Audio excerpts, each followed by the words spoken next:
I'm here. Ben, how did you get... We're going to play some of the audio clips here in a second. How did you get these people to admit this stuff? I asked them. It really was that simple. I told them my name. I told them my background. I told them what the book was about, and they assumed. I mean, this is where liberal stereotyping comes in. And by the way, before I start, Glenn, I really want to thank you so much on behalf of all the Jews of the United States that I can speak for your support for Israel, because it really does mean everything to me. I mean, my wife is Israeli. I was married there. It means just an enormous amount. But in terms of getting these interviews, what I did is, I basically used my name, which is Shapiro, and my Harvard Law baseball cap, because I went to Harvard Law School, and they assumed that if my name is Shapiro and I'm wearing a Harvard Law baseball cap, I must be a liberal, right? And so they... Do you really believe that? Absolutely. Absolutely. There's no question that if my name had been, Bill White, and I'd been coming from Emory University, they probably would have taken a second look. Mm. So they admitted it because they thought you were friendly. Yep. I'll give them maybe.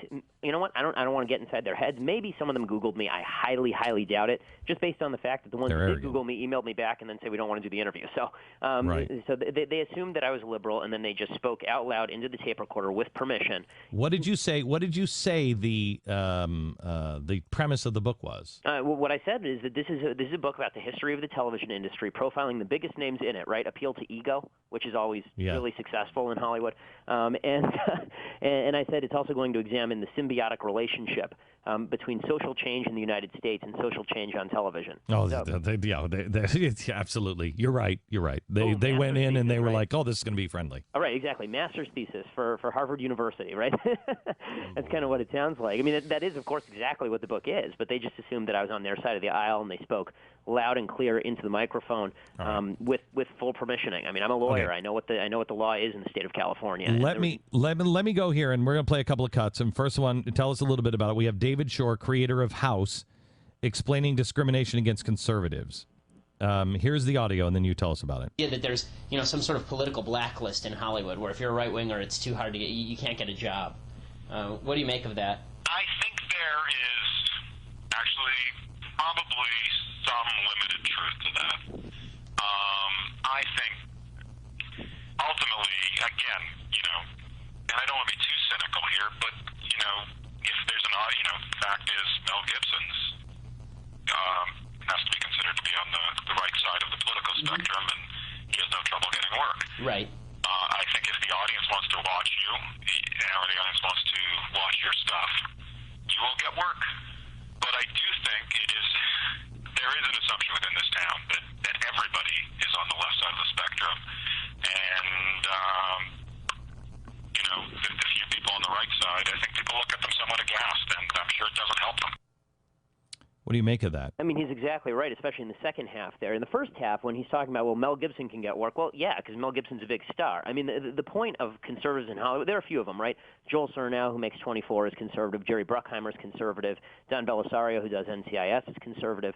But those people are wildly successful. That's right, and that's the key. Too right? late to successful before they came out as conservatives. That's what you have to do in Hollywood. If you're successful, sure you can work. The question is, can the grip work? Right? Can the bid actor work? Can the writer who's just writing spec pilots, can he work? No. And so when David Shore says that, when David Shore says repeatedly that you can work in this town if you're conservative, but the end of the quote is really the money quote. I mean, when he says, look, it's not going to be looked well upon if you're from the other side of the political aisle. That's really what matters, because they'll make up any excuse not to. Your writing doesn't fit our style, or your acting, it just wasn't right on today. Right? They'll make up any excuse. They're not generally going to come out and say to your face, you're conservative, not going to hire you. But that's the real reason that conservatives. I will tell you that I mean, I've met with many Hollywood people who. I met, and I don't want to say who, I met a woman who I sat next to at dinner when I was out in Los Angeles. We had dinner together, and she wept. She wept because she had said something, that she was not supporting Obama. Yep. And she said she was attacked. And by good friends. By Long-time good friends who are like, you're not raising your children to be a conservative, are you? Yeah, I mean, they will attack you personally. They'll attack your livelihood. I mean, it's so funny. When I started writing primetime propaganda, as a conservative, I generally look askance at accusations of discrimination. I tend to think that they're overblown in almost every circumstance. And so when I went and I started doing the interviews, I figured that this is all, a little bit overblown. Well, along the way, I had no intention of writing for television ever. And I met with a guy named Leonard Goldberg, who's on the board of CBS. He's a producer for Blue Bloods. And he and I hit it off. And he said, why don't you write me a pilot based on Harvard law? I said, okay, top producer asks you to write a pilot, you write a pilot. So I wrote a pilot, went and got an agent. Everything's going swimmingly. I mean, just to get an agent in town is a big deal. So I get an agent. Everything is we're working on this stuff. About 3 weeks later, he calls me up, and he says, Ben, I'm not sure we can represent you. I said, oh, really? Why is that? He said, one of our lower-level agents had been getting your stuff around town. They got a call back from a producer who's interested and then who had Googled you, and then our lower-level agent Googled you. He saw your political viewpoints, because I've been very clear in my conservatism for years and years. He saw your political viewpoints, and we're not sure that we can get you work in this town with those political viewpoints. Blacklist. Yeah, I mean, and it's not like I'm imagine to get into the industry for years and years, right? I mean, I literally dipped my toe into the pond, and the alligator bit it right off. Yeah, this is the industry. This is the Ben. Trust me on this, and you'll understand soon. Everything's about to change. This is the group of people who talk about blacklists of Hollywood, that you couldn't be a communist and you couldn't work even though you were, and yet they're doing it. And this is old news. Let me go on, or it's an old rant from me. Let me go with George Slatter. Who is George Slatter? He's the producer of a show called Laugh-In. The creator of Laugh-In was one of the biggest shows of the 1960s, right? It was kind of the real first foray from the left in a hard way into leftist politics. And George had some colorful things to say for sure.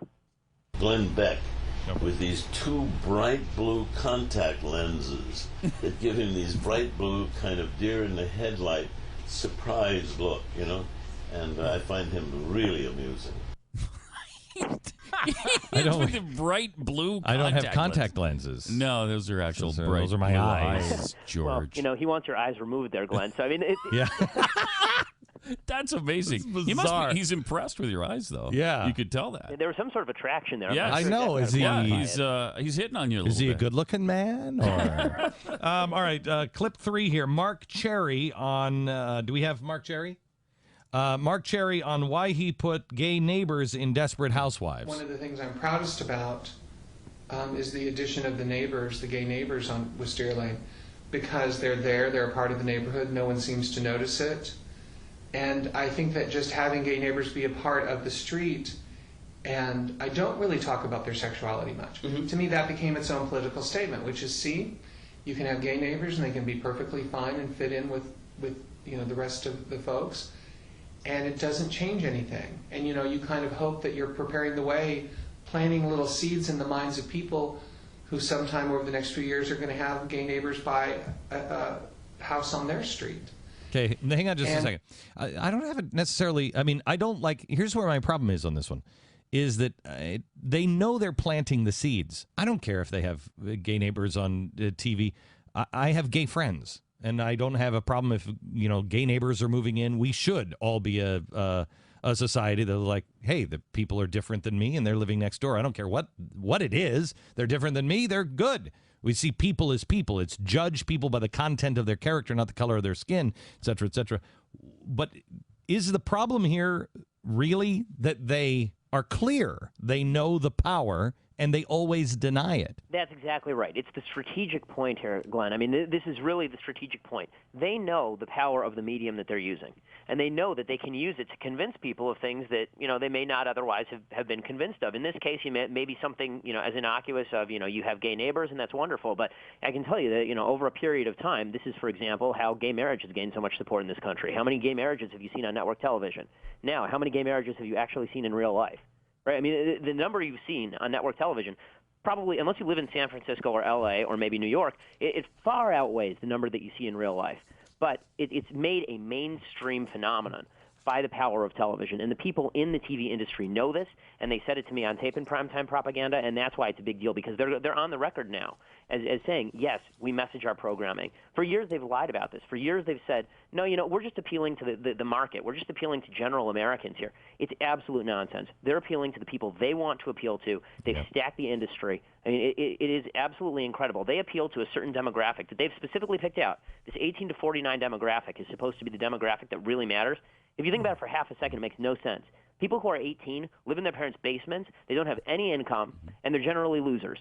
Are these the people who you want as consumers? You want people who are 50 and above, right? They have savings, and they can actually afford to spend cash. But liberals in Hollywood have promoted the 18 to 49 demographic because they really want to appeal to those people, because they can then go around and say, well, at least 18 and 49-year-olds, those are the people who matter. Those are the ones who watch our show. Sure, nobody above 50 watches our show, but those people don't matter anyway. Only one problem.